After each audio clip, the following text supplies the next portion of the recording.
Salut les amis, j'espère que vous allez bien. Je me réjouis de vous retrouver aujourd'hui.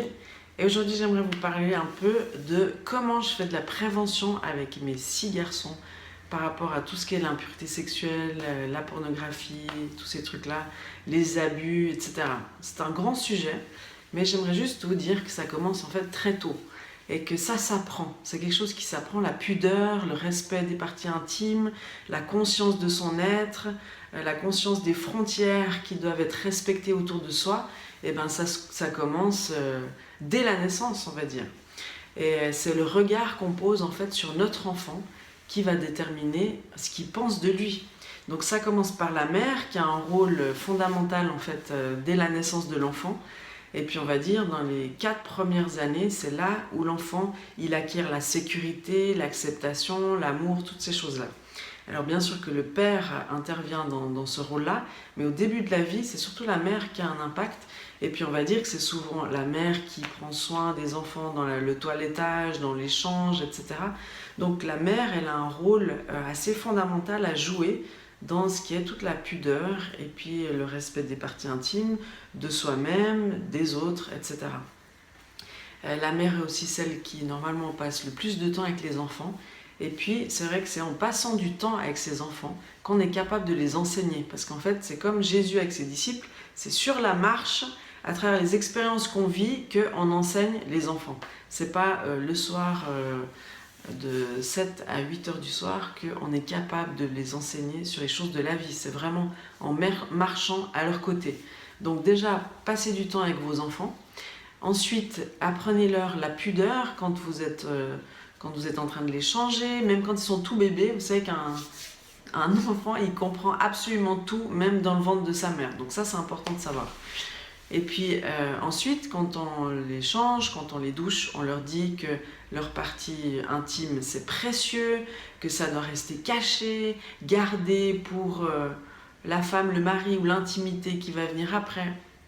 Donc vous n'êtes pas obligé de leur parler de ça à 2 ans, mais déjà de leur dire que c'est quelque chose de précieux, d'intime, qui ne s'expose pas comme ça à tout le monde.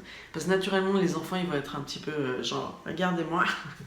Donc ils vont le faire avec les frères et les sœurs. Donc ça, être là, leur apprendre non, ça tu peux pas le faire, tu dois garder ton intimité. Quand je les douche, je les mets pas ensemble, donc assez tôt, vers 2-3 ans. S'ils veulent prendre une douche ensemble, c'est une douche culotte. S'ils veulent prendre un bain ensemble, c'est bain culotte.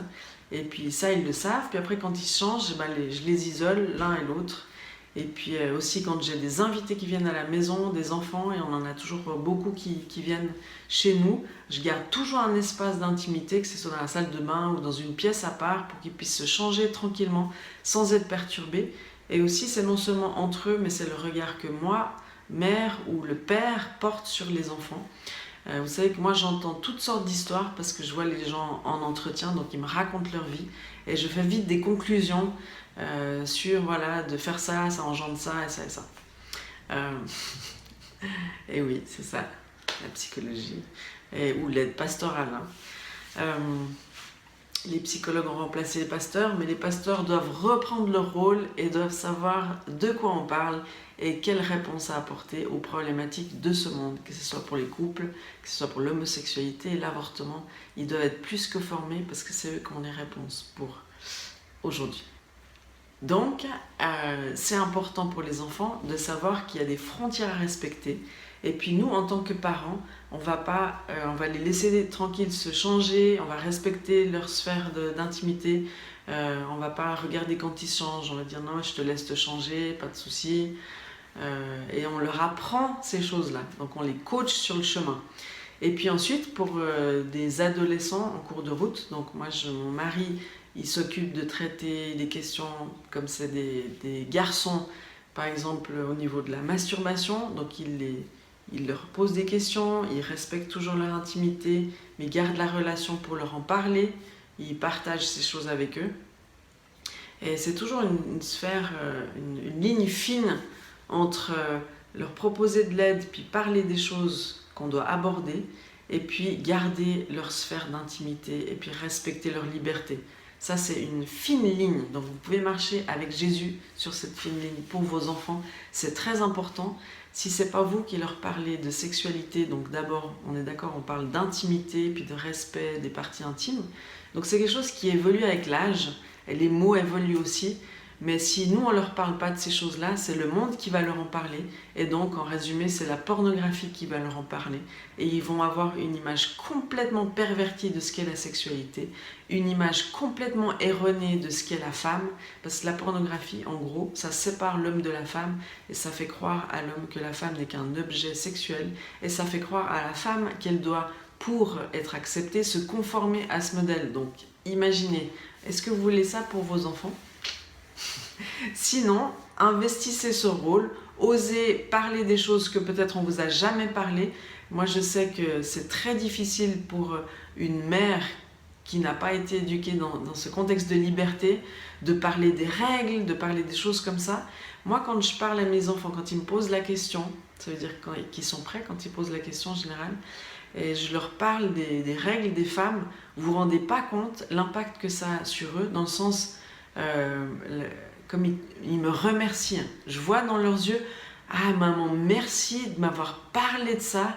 Je suis honorée qu'on me dise la vérité par rapport à ça. J'étais vraiment surprise parce que moi, on n'en a pas parlé personnellement.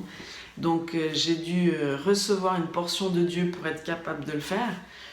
Mais ça, c'est toutes des choses dont on doit être capable d'en parler.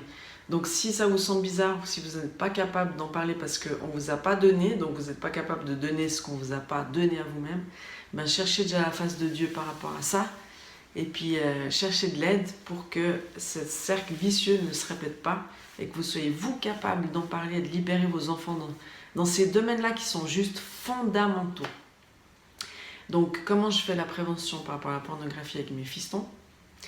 Je leur parle de la femme, je leur parle de la valeur de la femme, et je les avertis sur quoi ils vont être confrontés. Parce que même nous, en famille, on a sur Internet, alors qu'on a toutes les blocus et tout ça, les codes parentaux, machin truc, on est forcément confronté à un moment donné à ça, qu'on le veuille ou pas. C'est comme ça. Donc autant les prévenir, puis leur dire, voilà, vous allez être confronté à ça, ça va peut-être provoquer ça dans votre corps, c'est voulu de Dieu, dans un contexte approprié, qui est le mariage, le lit nuptial, etc. Mais c'est une perversion de ce que l'ennemi a fait des trésors de Dieu. Et puis ces choses qui se provoquent dans vos corps, c'est pas dans ce contexte-là que ça doit se faire. Donc vous devez être conscient de ça, et vous devez stopper le plus rapidement possible, et en parler le plus tôt possible. Et puis moi je fais des petits temps de ministère par rapport à ça. Donc depuis le début, mes enfants peuvent être confrontés à de la violence, à de l'impureté. Ça peut être juste des femmes un peu dévêtues. Enfin, ça commence très tôt et très vite. Donc je leur parle de comment réagir, qu'est-ce que ça va provoquer en vous, quels sont les mensonges qui vont venir pendant ces chocs un peu émotionnels. Et puis je les coach sur le chemin. Donc si vous avez des questions, n'hésitez pas à m'envoyer des petites requêtes, parce que j'aimerais pouvoir faire ces vidéos pour vous servir et pour être utile pour vous, pas pour moi. Moi j'ai déjà beaucoup à faire, donc il faut que ces vidéos soient utiles. Qu'est-ce que je peux vous dire d'autre ? Gardez la relation, priez pour vos enfants, restez proches, passez du temps avec eux, soyez juste disponibles. Attention de ne pas être obsessionnel, de ne pas avoir peur, parce que la peur, c'est quelque chose qui se communique, mais restez ouverts et gardez le contact avec vos enfants. Prenez-les dans les bras, parlez le langage d'amour qui est le leur.